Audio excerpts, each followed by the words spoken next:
Hey there, welcome back to another video. Today's video, what I wanted to do was just discuss the next steps forward for this project. When I started this project, a big thing that I wanted to do was um, not only get a project actually completed, a little web app, setting everything up, and really kind of doing that entire stack.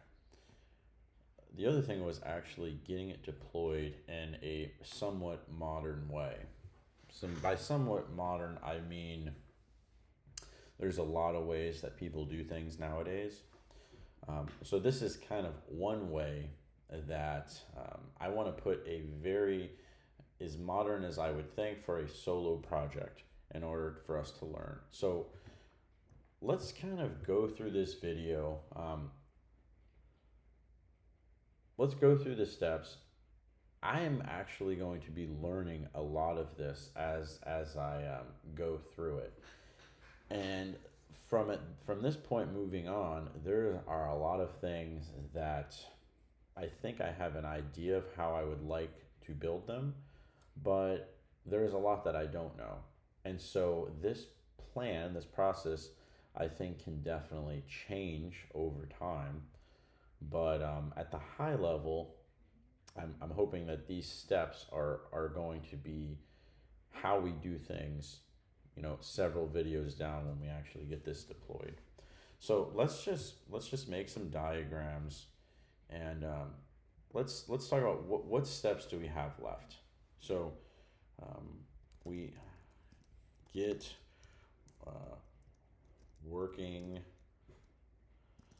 app. How would I describe this? So we want to get our automated tests. Let's just get our document. So we want to get our API tests running automatically when we make pushes up to GitLab. So that's going to be some continuous integration stuff, and we'll have to see how that works. And so I guess we'll just draw some things. We're going to put our app here. This is our local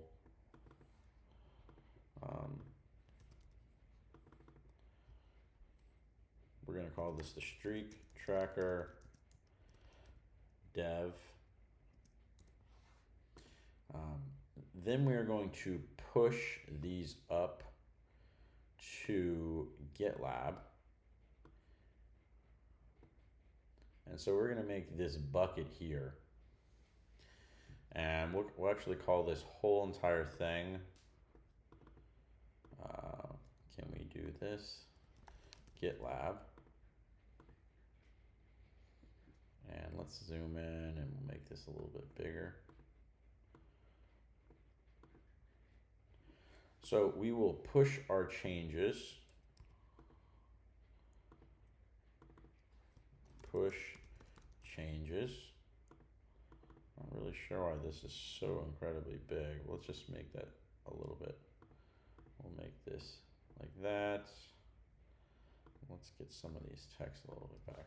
So we'll push changes, and then when we receive changes, we're going to run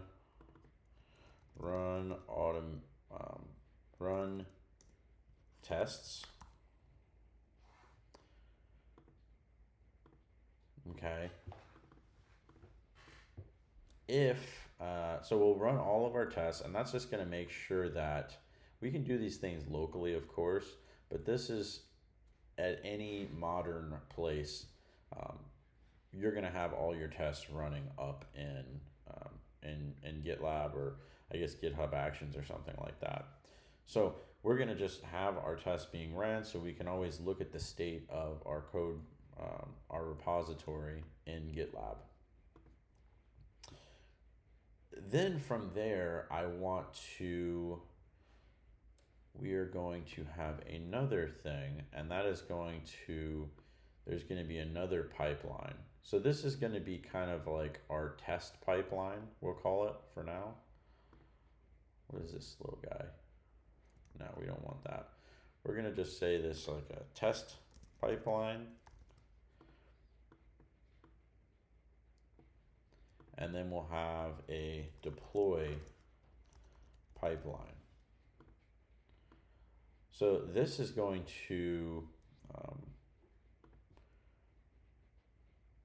this is run tests on pushes to main branch, deploy pipeline. Or we're gonna say when creating a tag, and we'll talk about tags and what those look like. I have a little bit of experience using those. So when creating a tag, run deploy pipeline. So this is gonna call, when we end up deploying, what we'll do is this will call this guy, which will then we'll come back here. So what we'll say is tag made,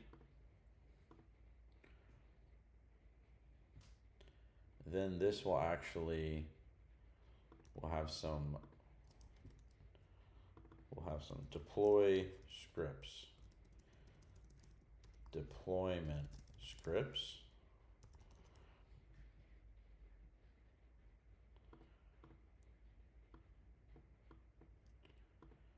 And those scripts, then we are going to run them, and we'll make another big bucket here. And this, we're going to be using Google Cloud. Let's take this, bring this here, Google Cloud. And within this Google Cloud, what we want to do is, first we need to get a, oh yeah, and then we also have some other resources like our domain name, and this is going to hit a, we're going to have a DNS. I guess, no, if we have the domain name, this will then point to our Google Cloud. And this is where things get a little bit fuzzy for me. We're going to add another little box for HTTPS or SSL. And that's going to be just other videos on how to set this up, because it has been a really long time that I've done anything with setting this up. And I'm not really sure if this is done in the cloud. I know there will be some configuration, I believe, within our cloud, but how does that actually work? So we'll just put another arrow here, and we'll make it just a little couple questions. And within our Google Cloud, we are going to have a Postgres instance. We are also going to have a API. We're going to have an API. We want our API to run in Kubernetes, and that's kind of where I want to go. So we want to, I believe the way this is going to work is we're going to build images, and technically are building images, so we'll be pushing images. we're going to build images here.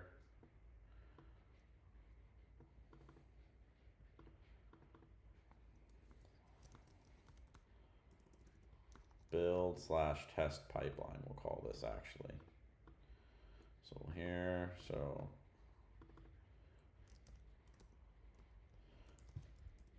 build images plus, so we are going to build some images. We're going to run our tests on those images. If those still run, if those are still green, then we'll go to our deployment, and that will run to these deployment scripts. That is going to push these images into, we're going to call these Kubernetes, and our API is going to be running in our Kubernetes. So we'll take these new containers that we've made, and we are going to somehow push these into Kubernetes. I honestly, this is going to be a huge unknown for me, but I'm hoping our project is very simple, and we'll be able to figure it out. So these guys are going to talk back and forth, our Postgres and our Kubernetes. So remember, our Kubernetes is going to have to know about this Postgres somehow. And we're going to ask a question. Does Postgres live within Kubernetes? Or how does that work? Because that's really a big unknown. I think Kubernetes is going to manage this Postgres instance, and that's the way some of the routing works with this, but we'll see. And then another question is, we're going to have another item here, and this is going to be kind of like our static files / web project. And then we're going to have a question. Does this live here? Or how? This isn't really a service, I don't believe. We have static files, and so we would just host them up. I believe it would be on a CDN, but I could be wrong. I mean, these should be static files. So does this live here or go in a CDN? We'll see. I really don't know. And does it live within Kubernetes? That's another question. I don't believe it is, because in theory, we're not scaling our static files. They're just static files. When they hit this URL, all we're going to be doing is just sending these guys over there. But we do have this question of, when we hit our API, how does it actually know what our API, how does it actually know where to go? And so maybe that's like through a load balancer.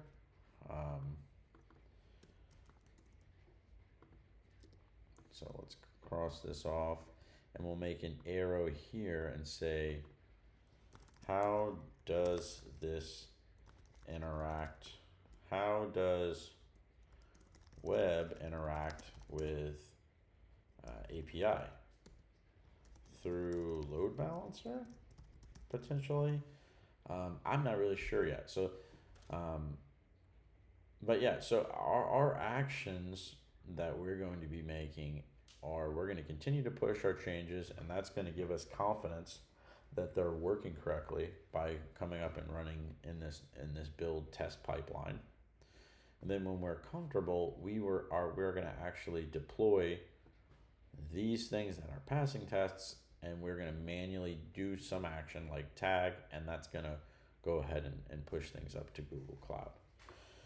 So there is a lot of unknowns here, and that, like I said, this is really the reason that I started this project, was really to get to this point. I think this is really, I guess, more in the DevOps sphere, and as a software engineer, I think it's definitely worthwhile to learn about this. It's possible that you don't really need to know this at all, depending on your team. but I think for me, this is a gap in my knowledge, and I definitely don't want to. I think when you're building software, you need to see the entire steps and all the phases through this, because it really informs a lot of things. Even stuff, and I'll talk more about this in another point. Like how do you do things like log stuff? How do you work with if you know your service is going to be scaled and there's going to be many instances of it running? How does that affect how you actually work with an API or stuff like that? Maybe it's with transactions, and there's all these little intricacies that being more familiar with how the backend really works, or not even the backend, but how the servers are working. And I think that's going to help me uh, and help you just be a better engineer overall. So that's going to be it for today's video.